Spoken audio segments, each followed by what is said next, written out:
Hello बच्चों। यहाँ लिखा है solid cylinder of radius 0.1 metre and mass 2 kg is placed such that is in contact with vertical and horizontal surface as shown in the figure. The coefficient of static friction is 1 by 3 for both the surfaces.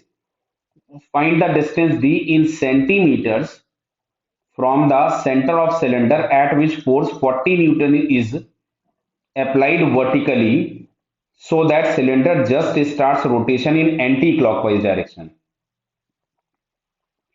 तो cylinder अगर अपना rotation anti clockwise direction में start करेगा, मतलब ये point A जो है वो आगे जाएगा, तो इस पे फ्रिक्शन पीछे लगेगा, जिसको मैंने खुद भी लिख दिया एफ ए।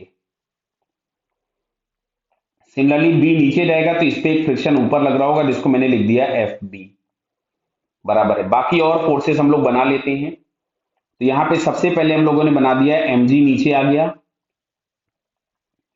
एक नॉर्मल ए पॉइंट से लग रहा होगा जिसको हमने खुद भी लिख दिया एन ए, एक नॉर्मल बी पॉइंट से लग रहा होगा जिसको हमने लिख दिया कुछ भी एन बी, और ये वाला एक फोर्स एफ नीचे की तरफ में लग ही रहा था, इसमें कोई लिखने वाली बात है नहीं। क्लियर हो रहा क्या बेटा सभी को? कोई और फोर्स तो नहीं बचा। अब अगर हम लोग सेंटर के अबाउट रोटेशनल इक्विलिब्रियम की बात करें तो इस एनबी का, एनए का, एमजी का सबका टॉर्क जीरो हो गया। टॉर्क के नाम पे केवल मिलेगा एफ और दोनों फ्रिक्शन, तो F into D, F A plus F B into radius, ये हमारे पास आ गया इक्वेशन फर्स्ट। क्लियर है?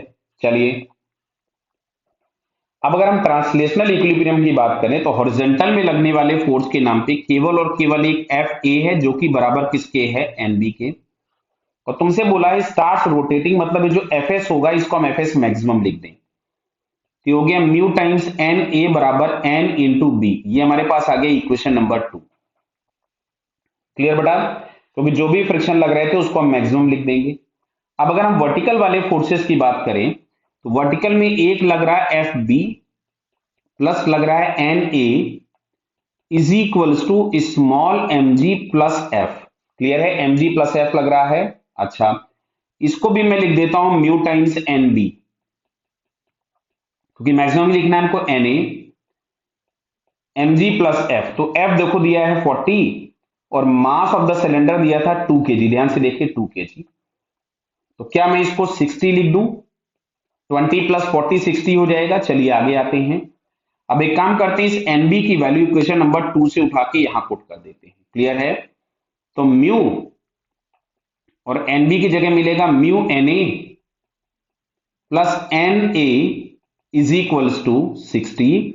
तो यहां से n A is equals to हमारे पास आ रहा है 60 upon 1 plus mu square. Clear है बेटा? तो 60 upon 1 plus mu square, mu बराबर दिया था 1/3, तो 60 अपॉन 1 प्लस 1/9, तो 9 ऊपर चला जाएगा और डिवाइडेड बाई आपको 10 मिलेगा। तो ये हम लोगों के पास आया 54 न्यूटन। क्या आया? एनए। अच्छा, इस एनए को अगर हम इस इक्वेशन में पुट कर दें, सेकेंड इक्वेशन में, तो म्यू था 1/3 और एनए था हम लोगों के पास 54 is equals to N B. तो यहां से एन बी की वैल्यू हम लोगों के पास मिलती है 18 न्यूटन। क्लियर? अब आ जाते हैं हम लोग इक्वेशन नंबर 1 पे। तो इक्वेशन नंबर 1 जो थी वो हम लोगों के पास बोल रही थी कि एफ इंटू डी, एफ की मैं वैल्यू पुट कर दे रहा हूं यहीं पे क्योंकि हम लोगों को एफ की वैल्यू दी गई थी। तो एफ इंटू डी, तो एफ हमारे पास है 40। कितना है? 40 into D is equals to F A. F A में से हम म्यू बाहर कर देते हैं, तो यहां से मिलेगा N A plus N B into R, और आर की वैल्यू दी थी 0.1, तो हो गया 1/3, और N A plus N B तो 54 प्लस 18, एन ए हमारे पास था 54 plus 18 into 0.1, 40 into D. Clear है? तो इसको अगर हम लोग पूरा सॉल्व करें तो ये हम लोगों के पास मिलता है 40 इंटू डी, और राइट हैंड साइड पूरी सॉल्व करके आपको मिल रहा है 2.4। तो d इज इक्वल्स टू आ रहा है 0.06 मीटर, लेकिन हम लोगों से पूछा गया था सेंटीमीटर में, तो आंसर हम लोगों के पास d इज इक्वल्स टू आ जाएगा 6 सेंटीमीटर। क्लियर बेटा? ओके, क्लियर है ना सभी को? All the best.